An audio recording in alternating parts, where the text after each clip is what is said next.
क्योंकि आगे जो लड़ाई हमने लड़नी है वो अकेले मेरी लड़ाई नहीं है, वो मोहिदीन साहब की लड़ाई नहीं है, वो रियाज साहब की लड़ाई नहीं है। अगर हमने जम्मू कश्मीर के साथ जो जुल्म हुआ है अगर हमने दुरुस्त करना है, उसका फायदा सिर्फ मुझे नहीं होगा, उसका फायदा यहाँ पे हम जो सामने आपके खड़े हैं उनको नहीं होगा, उसका फायदा यहाँ जम्मू कश्मीर के हर बाशिंदे को होगा।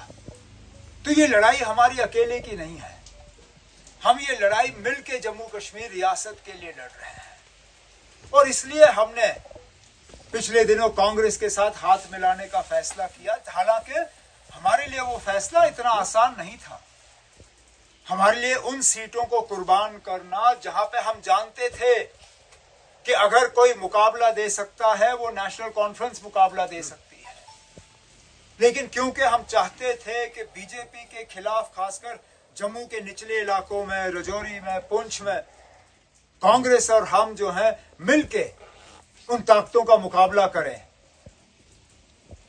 तभी हमने जाके यहां पे कुछ सीटें जो है नेशनल कॉन्फ्रेंस की जोली से निकाल के कांग्रेस की जोली में डाल दी है। और उसका पहला ही असर हमने देखा जबकि गुलाम नबी आजाद साहब ने कहा कि अब वो कैंपेन करने नहीं आएंगे। उन्होंने अपने उम्मीदवारों को कहा है अगर आप मैदान में रहना चाहते हो या रहो, अगर मैदान छोड़ना है तो छोड़ो।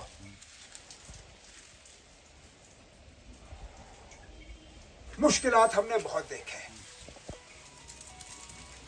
रियाज साहब ने अपनी तकरीर में उनके तरफ इशारा किया, इशारा क्या, खुल के कहा। यहां पकड़ दकड़ रही, गिरफ्तारियां रही, बिना किसी वजह नौजवानों को तंग किया गया, सताया गया, मुख्तलिफ कानून उनके खिलाफ इस्तेमाल किए गए। यहाँ के हमारे लोकल जेल तक भरे तो फिर नौजवानों को जम्मू कश्मीर से बाहर जेलों में रखने का काम उन्होंने शुरू किया। अंधाधुंध पीएसए का इस्तेमाल हुआ। नेशनल कॉन्फ्रेंस के मंशूर में, अब इससे शायद रियाज साहब के कामकाज में थोड़ा सा फर्क आएगा, लेकिन हमने अपने मंशूर में वादा किया है कि नेशनल कॉन्फ्रेंस की हुकूमत आई तो हम जम्मू कश्मीर से पीएसए का कानून जो है हटा देंगे, ताकि दोबारा कभी इस कानून के गलत इस्तेमाल की गुंजाइश ना रहे। हमने कहा है कि जहां जहां नौजवानों के साथ पकड़ दकड़ हुआ है, गिरफ्तारियां हुई हैं, उस सिलसिले को हम रोकेंगे। नौजवानों को और बुजुर्गों को भी वेरिफिकेशन में तंग किया जाता है। पासपोर्ट जब हज करने जाना होता है, पासपोर्ट बनाना होता है, पासपोर्ट की जब पुलिस की वेरिफिकेशन होती है वो आपको मिलती नहीं। जब बैंक का लोन लेने जाते हो उसमें पुलिस की वेरिफिकेशन जब मांगी जाती है ये लोग आपको देते नहीं है। जब सरकारी नौकरी लेनी होती है उसमें पुलिस का एनओसी चाहिए होता है, वो आप लोगों को देते नहीं। सख्ती और जुल्म के अलावा पिछले 5-6 सालों में हमने कुछ नहीं देखा। और इसलिए मैं आज सैयद रियाज साहब को नेशनल कॉन्फ्रेंस में आते हुए बड़ी खुशी महसूस करता हूं, क्योंकि मुझे लगता है इससे हमारे हाथ और ज्यादा मजबूत होंगे।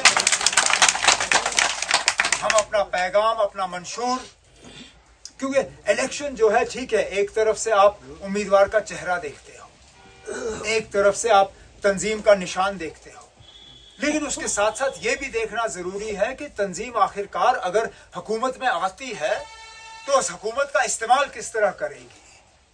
और इसलिए मैं आप सब साथियों से गुजारिश करूं कि मेहरबानी करके आप हमारा मंशूर देखिए, देखें कि हमने क्या लोगों के सामने रखा है, किस तरह हमने सिर्फ सियासी बातें नहीं की।